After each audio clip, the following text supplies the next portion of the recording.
Bismillahirrahmanirrahim. Assalamualaikum dan salam sejahtera. Terima kasih buat pengemudi acara, barisan panel hakim yang adil lagi bijaksana, penjaga masa yang setia dengan detiknya. Seterusnya, sidang hadirin yang mulia. Hadirin sekalian, bayangkan kita pulang ke sebuah rumah yang indah, namun terasa asing. Dindingnya utuh, bumbungnya kukuh.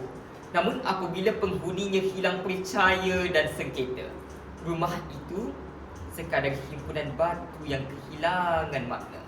Begitulah, sebuah negara tidak rebah kerana bangunannya runtuh, tetapi kerana jiwanya rapuh.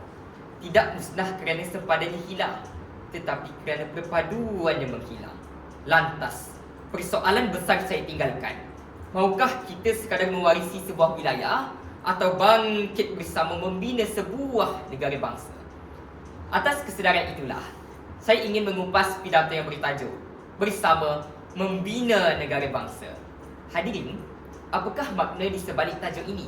Bersama Membina Negara Bangsa bermaksud menyatukan seluruh rakyat dengan semangat perpaduan dan kebersamaan untuk membina rumah negara bangsa.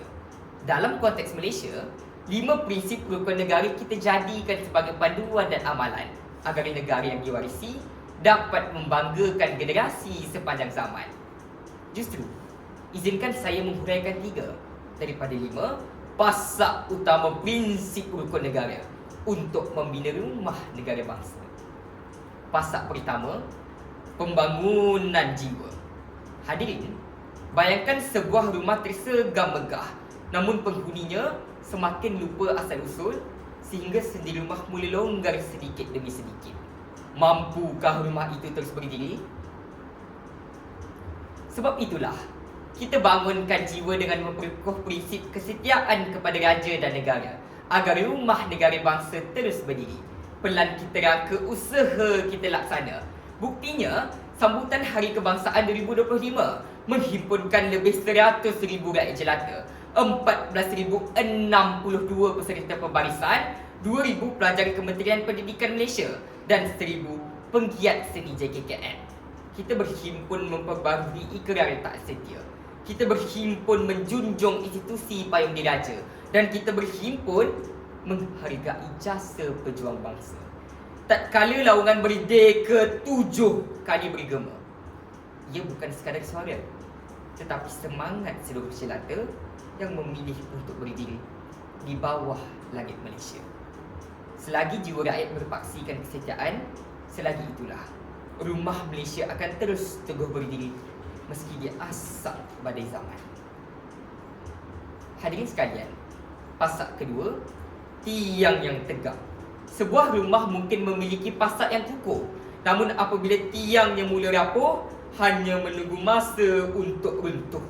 Begitu jugalah sebuah negara apabila perundangan dipandangkan dan keadilan diperdagangkan. Di sinilah kedaulatan undang-undang menjadi tiang yang menjaga keamanan negara bangsa. Jabatan Perangkaan Malaysia merekodkan 58,255 kes jenayah indeks pada tahun 2024, meningkat 11.1% berbanding tahun sebelumnya. Di sebalik setiap angka, ada mangsa yang kehilangan keamanan, keluarga yang kehilangan ketenangan dan masyarakat yang kehilangan kepercayaan.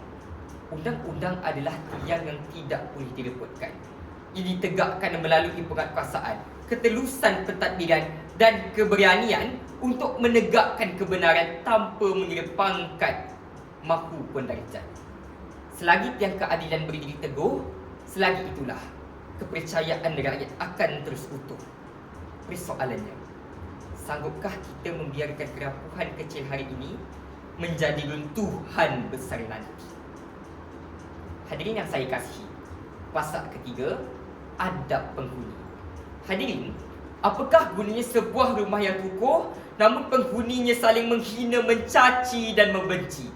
Hari ini, dunia digital menjadi cermin akhlak masyarakat.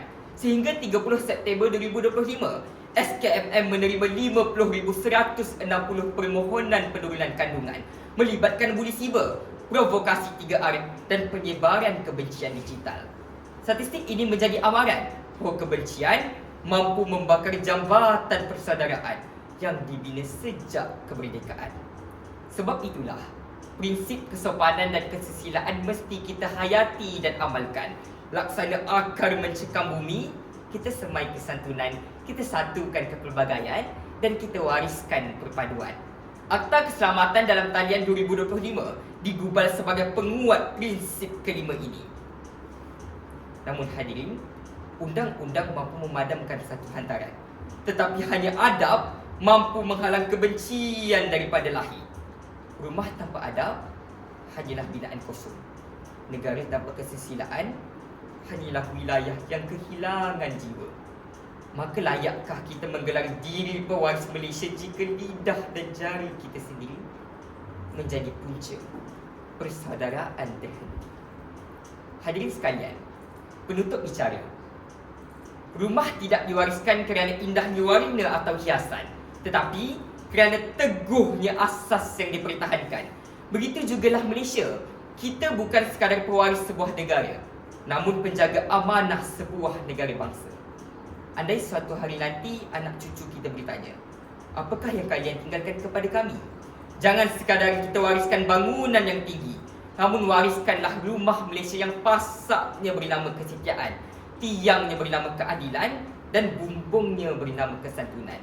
Kerana apabila rumah ini runtuh, yang rebah bukan sekadar binaannya, tetapi harapan sebuah bangsa. Maka bangkitlah, marilah bersama kita memelihara negara ini. Marilah bersama kita martabatkan negara bangsa. Hari ini, esok dan selama-lamanya. Sekian, terima kasih.